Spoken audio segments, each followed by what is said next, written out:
చంద్రబాబు నాయుడు గారి పరిపాలనా కాలంలో ఇప్పుడు ఈ 13 నెలల్లో కూడా అన్ని వర్గాల నుంచి వ్యతిరేకత కనిపిస్తూ ఉంది. అన్ని వర్గాలు కూడా రోడ్డెక్కి ఆందోళన చేసే పరిస్థితులు కనిపిస్తూ ఉన్నాయి.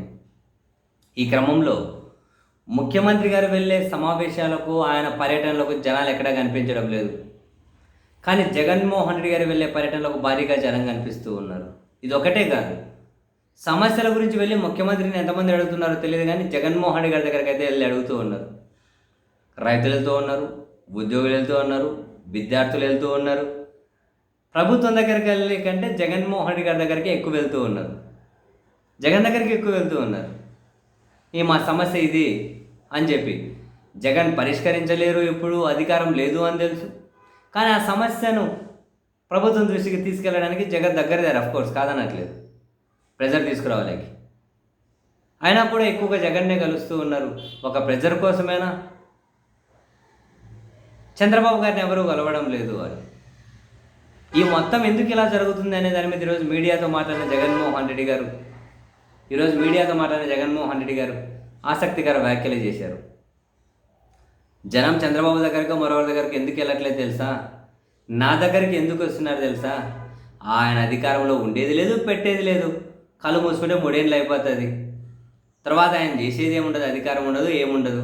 ఆయన ఎగిరిపోతాడు, సేమ్ పదం అన్నారు, అంటే అధికారం నుంచి ఎగిరిపోతాడు.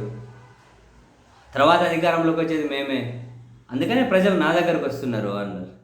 ప్రజలకు అర్థమైంది మళ్ళీ మాదే అధికారం అని, అందుకే ప్రజలు మా దగ్గరకు వస్తున్నారు, వాళ్ళ ఇష్యూస్ మాకు అడ్రస్ చేస్తూ ఉన్నారు అని చెప్పి జగన్మోహన్ రెడ్డి గారు చాలా ఆసక్తికరమైన వ్యాఖ్యలే చేశారు.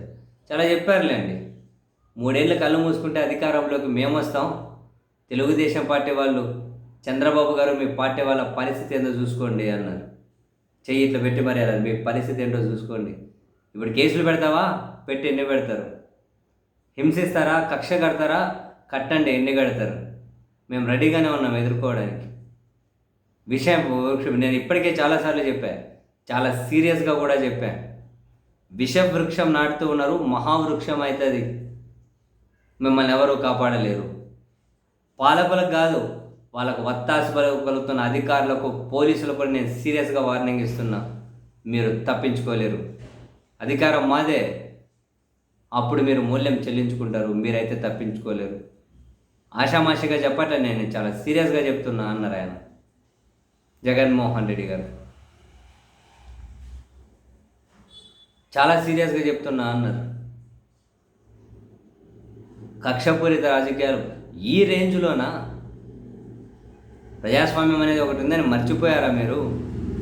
రేపు అధికారంలోకి వచ్చిన వాళ్ళు కూడా మర్చిపోతే మీ పరిస్థితి ఏంటో మీరు ఊహించుకోండి అన్నారు.